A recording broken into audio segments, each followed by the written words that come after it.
राधे राधे प्यारे भक्तों, कि मनुष्य जन्म लेते ही जीवन को केवल सुख का पात्र समझता है, सब कुछ उसकी इच्छा के अनुसार चलता रहे। लेकिन यदि जीवन केवल सुख से भरा हो तो मनुष्य सीखना बंद कर देगा। यदि जीवन में बाधाएं ना हो तो मनुष्य की आंतरिक शक्ति कभी जागृत नहीं होगी। इसलिए जब दुख आता है वह दंड नहीं, एक दिशा होता है, एक संकेत होता है, एक नया मार्ग खोलने वाला द्वार होता है। श्री कृष्ण कहते हैं कि जब मनुष्य दुख में होता है तो उसे लगता है कि दुनिया उसके खिलाफ हो गई है, उसे लगता है कि ईश्वर ने उसे छोड़ दिया है, उसे लगता है कि जीवन उसका साथ नहीं दे रहा। लेकिन दुख कभी किसी को नष्ट करने नहीं आता, दुख केवल मनुष्य को बदलने आता है। दुख वह अलार्म है जो मनुष्य के भीतर सोई हुई चेतना को जगाता है। कृष्ण कहते हैं, अर्जुन, दुख तब आता है जब जीवन चाहता है कि तुम अपनी दिशा बदलो। दुख तब आता है जब जीवन चाहता है कि तुम मजबूत बनो। दुख तब आता है जब जीवन चाहता है कि तुम्हारी पुरानी पहचान टूट जाए और तुम्हारी नई पहचान जन्म ले। मनुष्य समझता है कि दुख कारण है, लेकिन दुख केवल परिणाम है। कारण हमारे कर्म, हमारे निर्णय, हमारी उम्मीदें, हमारे मोह होते हैं। दुख केवल ये दिखाने आता है कि अब बदलाव का समय है। कृष्ण कहते हैं कि मनुष्य दुख को समस्या समझता है, जबकि दुख समाधान का आरंभ होता है। जिस क्षण मनुष्य दुख को समझ लेता है उसी क्षण दुख शक्ति में बदल जाता है। जैसे बीज मिट्टी में दबने पर घबराता नहीं, उसे मालूम है कि अंधेरा उसका अंत नहीं, उसकी नई शुरुआत है। जैसे बच्चा मां के गर्भ में अंधकार में रहता है पर वही अंधेरा उसे जीवन देता है, वैसे ही दुख वह अंधेरा है जिसमें आत्मा का नया जन्म होता है।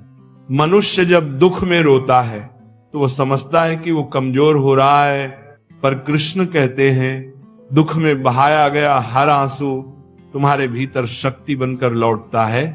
आंसू कमजोरी नहीं, दिल को हल्का करने का माध्यम है। कृष्ण कहते हैं कि मनुष्य जब खुश होता है तो वह दुनिया की ओर देखता है, जब वह दुख में होता है तो वह ईश्वर की ओर देखता है, और ईश्वर उसी क्षण मनुष्य के सबसे करीब होते हैं जब उसकी आंखों में दुख के आंसू होते हैं। कृष्ण कहते हैं, सुख में मनुष्य ईश्वर को भूल जाता है, पर दुख में मनुष्य स्वयं को याद करता है, और जो स्वयं को जान ले वह ईश्वर को पा लेता है। मनुष्य दुख से डरता है क्योंकि उसने दुख को समझा नहीं। दुख किसी का दुश्मन नहीं, दुख जीवन का शिक्षक है। कोई भी शिक्षक पहले सरल पाठ नहीं पढ़ाता, वह पहले कठिन अध्याय देता है, क्योंकि सरल अध्याय कठिन अध्यायों की नींव होते हैं।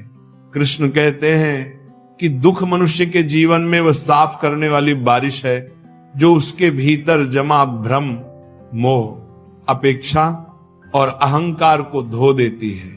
जैसे तूफान पेड़ों की सूखी शाखाएं गिरा देता है, वैसे ही दुख मनुष्य के जीवन से उन चीजों को गिरा देता है जो उसकी यात्रा में बाधा बनने वाली थी।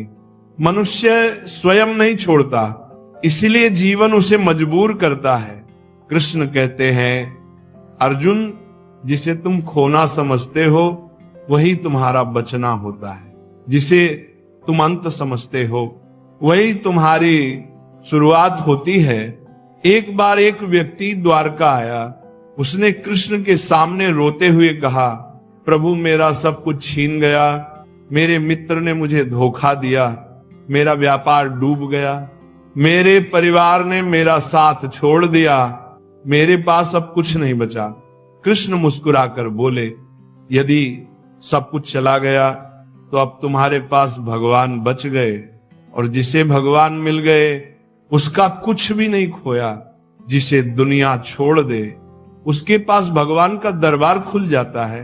वह व्यक्ति अचंभित था। कृष्ण ने आगे कहा, तुम्हारी नाव भारी थी, इसलिए समुद्र ने तुम्हें डुबो दिया। अब तुम हल्के हो गए हो, अब यात्रा शुरू होगी। कृष्ण कहते हैं कि दुख मनुष्य को उन लोगों की पहचान कराता है जिन्हें वो अपना समझ बैठा था। सुख में भीड़ होती है, दुख में परिवार होता है, और कभी कभी दुख ही मनुष्य को यह एहसास दिलाता है कि उसके जीवन में कितने अनावश्यक लोग थे, कितनी झूठी उम्मीदें थीं, कितनी नकली मुस्कानी थी।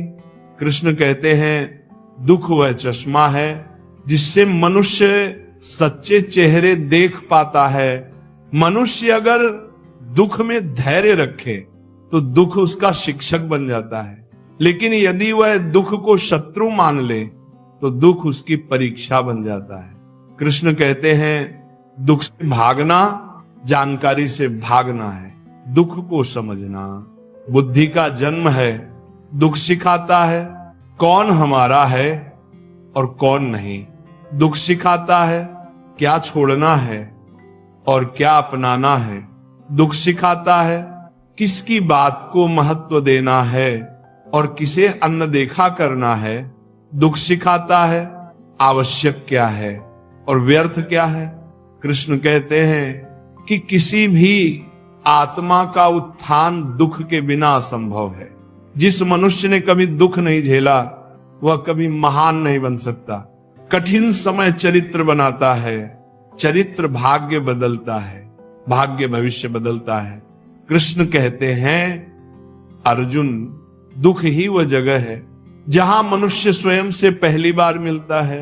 जब तक दुख नहीं आता मनुष्य बाहर भागता रहता है, जब दुख आता है मनुष्य भीतर लौटता है और भीतर लौटना ही आध्यात्मिकता है। उधर ही वह शांति है जिसकी मनुष्य तलाश करता है। कृष्ण कहते हैं कि दुख रास्ता नहीं रोकने आया, दुख रास्ता बदलने आया है। दुख उस दिशा से हटाने आता है जहां विनाश है और उस दिशा में ले जाता है जहां विकास है। दुख मनुष्य को वापस केंद्र में लाता है जहां उसकी आत्मा स्थिर है, जहां ईश्वर बैठा है, जहां शक्ति सोई है। कृष्ण कहते हैं कि मनुष्य दुख में सबसे बड़ी गलती यह करता है कि वह दुख को स्थायी मान लेता है। वो सोचता है कि यह दुख कभी नहीं जाएगा, ये कष्ट अब उसका भाग बन चुका है। पर दुख ना तो स्थायी होता है ना ही आपके जीवन की अंतिम सच्चाई होता है। कृष्ण कहते हैं अर्जुन दुख जल की तरह वह बहने के लिए आया है, रुकने के लिए नहीं।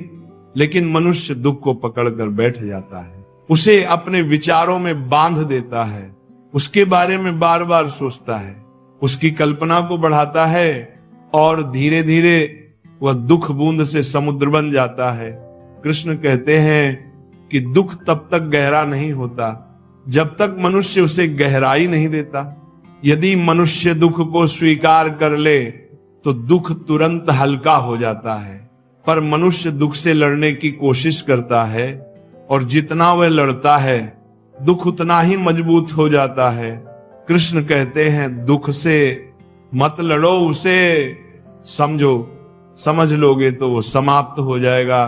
अर्जुन ने पूछा माधव दुख को समझने का अर्थ क्या है? कृष्ण बोले जब तुम समझ जाते हो कि दुख इसलिए आया है क्योंकि तुम्हारे भीतर कुछ टूटना, कुछ बदलना, कुछ जन्म लेना आवश्यक है, तब वह दुख दर्द नहीं रहता, वह मार्गदर्शक बन जाता है। कृष्ण कहते हैं कि प्रकृति मनुष्य को दुख देती है लेकिन उसका हृदय नहीं तोड़ती। प्रकृति केवल स्वार्थ तोड़ती है, मोह तोड़ती है, अहंकार तोड़ती है, और जहां जहां ये टूटते हैं वहीं वहीं मनुष्य में ज्ञान जन्म लेता है।